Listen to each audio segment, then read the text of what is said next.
Good evening.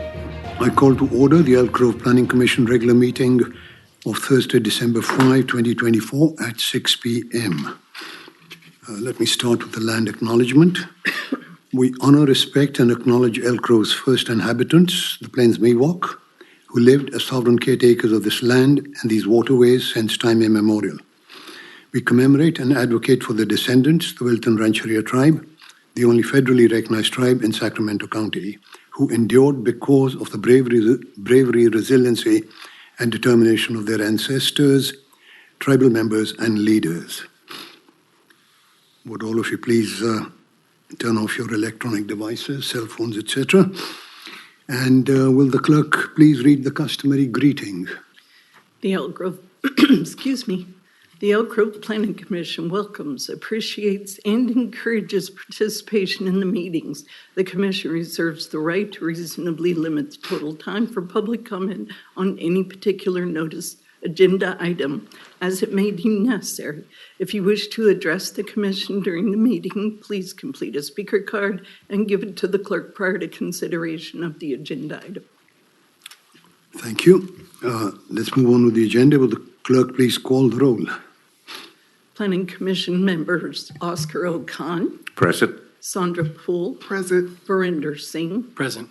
Vice Chair Juan Fernandez. Present. And Chair Suman Singha. Present. At this time, I invite Chelsea, Mayor, to lead us in the Pledge of Allegiance.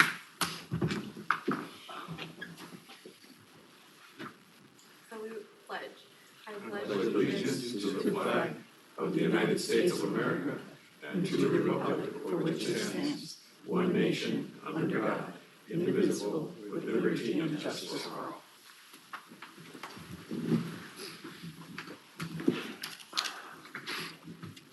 At this point, would you please join me in a moment of silence?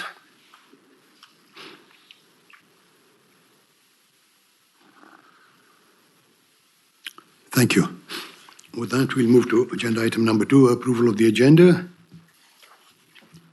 Chair Singh, I move to approve the agenda as presented. Do we have a second? Vice Chair Fernandez will second. It's been moved and seconded. All those in favor signify by saying aye. Aye. The motion carries. We will, at this point, move on to public comment.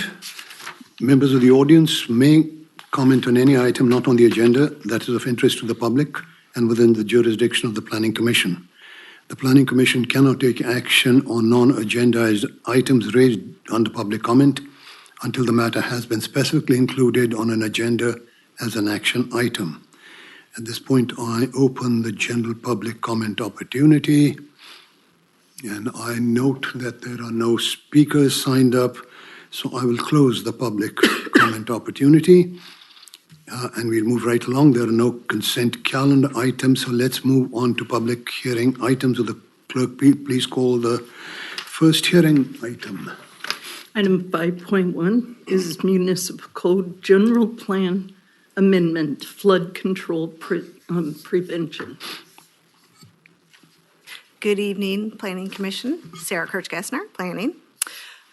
The proposed project includes general plan amendments and municipal code amendments. They are text amendments, would provide exceptions to allow for the construction of non-habitable structures and public infrastructure such as trails, non-habitable maintenance facilities, and similar equipment to be located within the 100-year floodplain on a case-by-case basis when such construction would not result in upstream or downstream impacts. The amendments consist of revisions to Title 16, as well as Title 23, specifically Chapter 1650 and 23-100, as well as concurrent revisions to the general plan. The need for the proposed amendments was identified while reviewing a capital improvement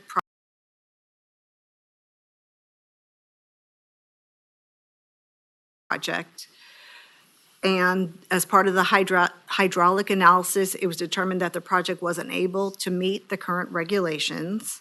Pursuant to the current municipal code, no increase in water surface elevation is allowed. And according to FEMA's definition, that means 0.00 feet. The hydraulic model that was used to calculate the water surface elevation increase is developed with assumptions that can easily affect its accuracy. City staff reviewed the municipal codes from other agencies within our stormwater partnership and to determine how they regulate these increases. And most of the agencies that we looked at limited that water surface elevation increase to a foot.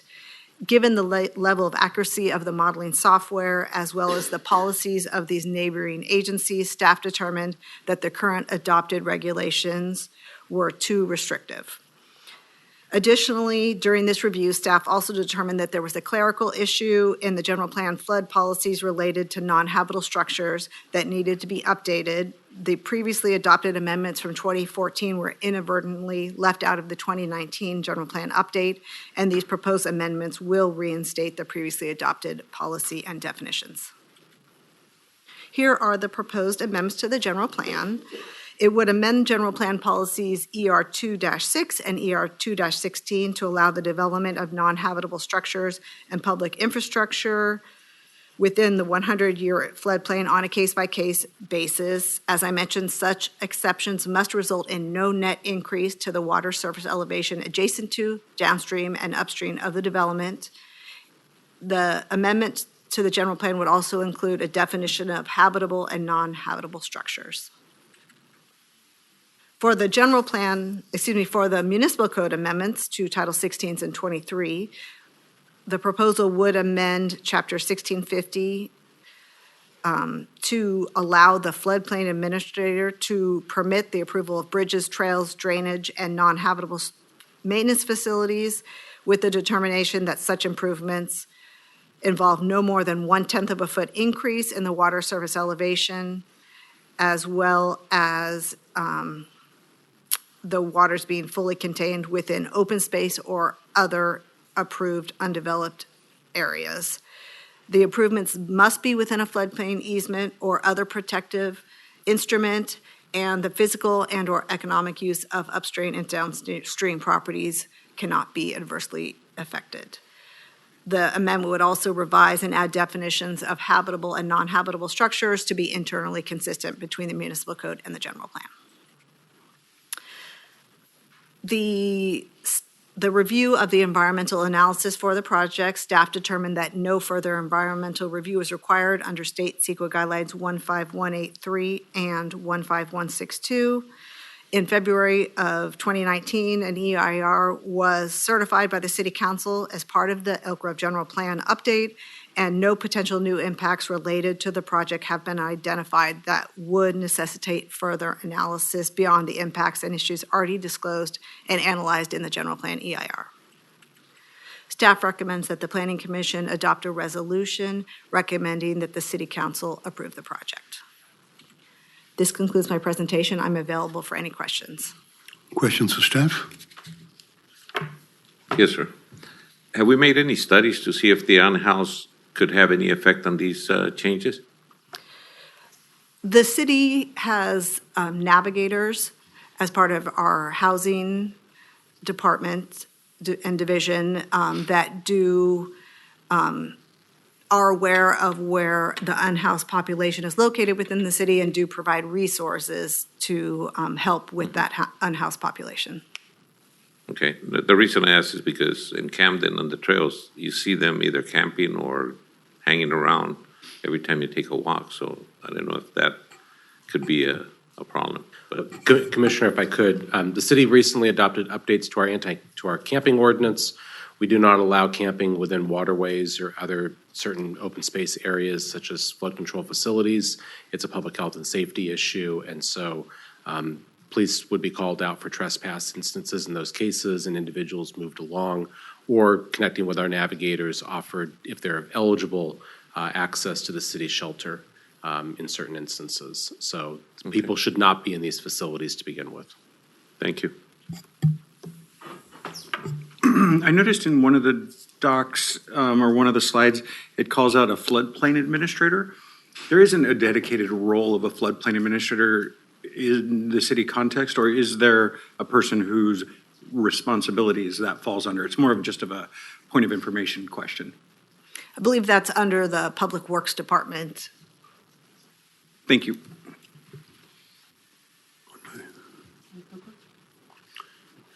Okay, I believe, thank you. There are no questions at this point. So at this point, I'll declare the public hearing open and open the public comment opportunity. I note that there are no written comments or no written comments were received, and no public speakers have signed up. So I'm going to close the public comment opportunity and declare the public hearing closed. With that, we will move to commission deliberations and action. Any further discussions on the item? I'm glad to see it's rectifying a clerical error and also the issues with the WSEL, which makes perfect sense. So if there are no further discussions, do I have a motion on this agenda item? Chair, I move to adopt a resolution recommending that the City Council find that no further environmental review is required pursuant to State CEQA Guidelines, Section 15183 and 15162, and approve the amendments to the city's general plan and municipal code. Thank you. Is there a second? I second. It's been moved and seconded. All those in favor? Signify by saying aye. Aye. Any opposed? Hearing none, the motion is unanimously approved. Oh, that's okay. There are no regular agenda items at this time, so we will move to the director's report. Good evening, Chair and Commissioners. So with no continued items for your consideration after tonight's meeting, recommend and we'll proceed with canceling the December 19th and January 2nd meetings. So happy holidays and enjoy the time off. If you're not aware, the city is hosting the Illumination Festival this weekend at District 56. Encourage everyone to come out. There'll be a parade and a whole bunch of festivities and activities, so please stop by over at the center for that. I think we mentioned at the last meeting, Council has asked for continuance on updates to the Old Town SPA regarding bars and breweries. We're continuing to work on that, and we'll be actually doing a discussion item with the Historic Preservation Commission at their meeting next week. For future matters, zoning administrator has an item next week regarding the REI store that'll be up here at the corner of Laguna and West Stockton for facade revisions. And we're working on an item for Flatland Brewing that'll be at a future ZA meeting. Council matters that are coming up next week, Council will consider the climate action plan revisions that you saw at your previous meeting. And these revisions that you considered tonight will be at a future January meeting for Council. So ask me over for questions if you have them. Questions? Yes, Christopher, the REI used to be the Bed Bath & Beyond, is that the Correct. building? Thank you. Any other questions? Hearing none, thank you. And we will move on to Planning Commission matters.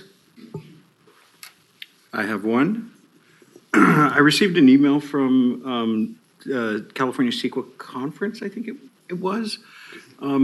Are you aware of a CEQA update in calendar 25? Is there any commission learning opportunity that staff might recommend? If you're not familiar with the information blurb, I can share it with you afterward, but it should have come, I imagine, to all of us from the Planning Commission Academy? No? No. Okay. You're welcome to forward it along. We can certainly try to identify an activity for CEQA-specific training if you're looking for that, or we can certainly bring in some additional staff and do something at a regular Planning Commission meeting if you'd like. There's a lot of different conferences around this stuff. We can help you vet if it's one that's worthwhile and see about budget availability to send to you if you're interested. Okay, thank you. Anything else? Otherwise, thank you. And we will move on to agenda item number 8. Oh, no, sorry. Given that we've done Planning Commission matters and are there any other items for the good of the order? Hearing none, and there being no other agenda items, the meeting is adjourned at 6:14 p.m. Thank you. Have a Merry Christmas and a Happy New Year and Happy Hanukkah and Happy holidays, Happy everyone. Kwanzaa, yes. Just happy holidays. Okay, thank you.